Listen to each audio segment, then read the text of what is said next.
Good morning guys. Ah, dito po naman tayo, no? Ngayon po ay ito po yung resulta ng aking ginawa kahapon yon na kinunan ko ng mga dahon sa baba. Medyo maliwalas na po ang puno ng ating ampalaya. So makikita po natin na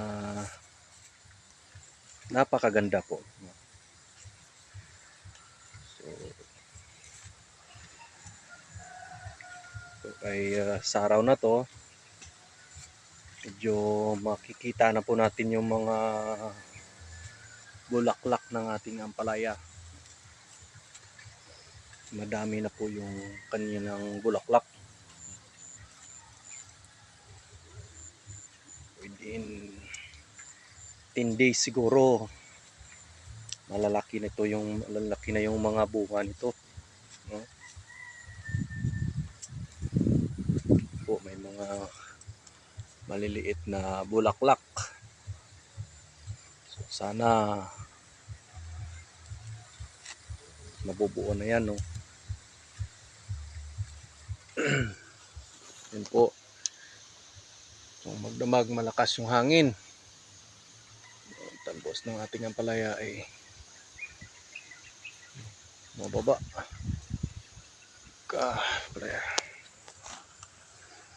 Praise God. Kita po natin. Ganda-ganda po ang ating ampalaya.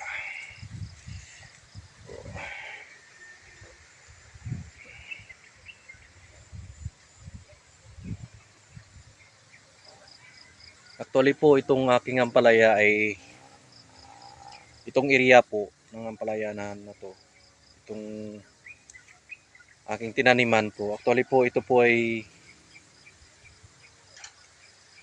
3 beses na po na tinaniman, no, ng area na to.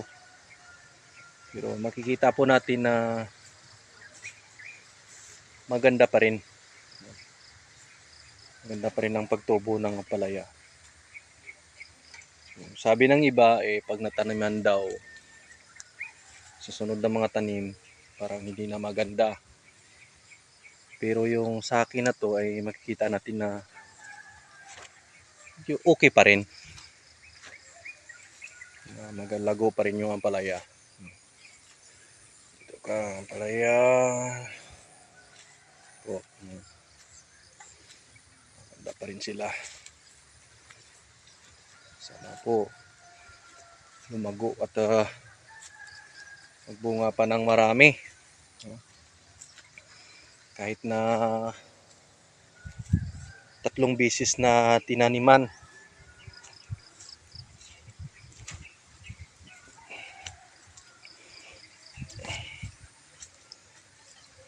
Po, no?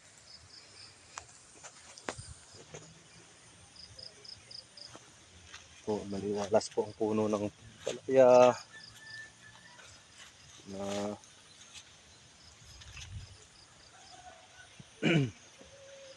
nakita po natin na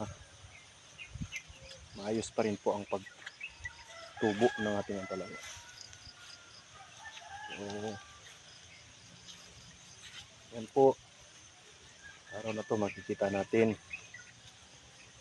na maganda na tubo natin ang ampalaya. Ito po ay 28 days. Bukas mag-aabono na naman kami every 4 days. Mag-aabono naman kami ni Bok. Dalawa pa rin kami. Busy yung dalawa kong kasama. Ayun po, nasa taas na po sila. 28 days. Mabilis po ng pag-akyat nila. Praise God. At salamat sa ulan-ulan. Kunti-kunti, no? Ganda po yung timpla ng ulan. Kasi hindi naman ganong malakas. Tamang-tama lang sa ating alagang ampalaya. Napakaganda. May mga bulaklak na ako nakikita. Isa-isa. Sunod na mga araw to makikita natin si Haring Bubuyog. Makakatulong natin sa pag-pollinate sa ating ampalaya. Ngayon, hindi ko pa nakita yung mga bubuyog. Ito, may mga bulaklak na sila. Praise God. Yan lang po sa umagang ito. Good morning sa lahat. And God bless.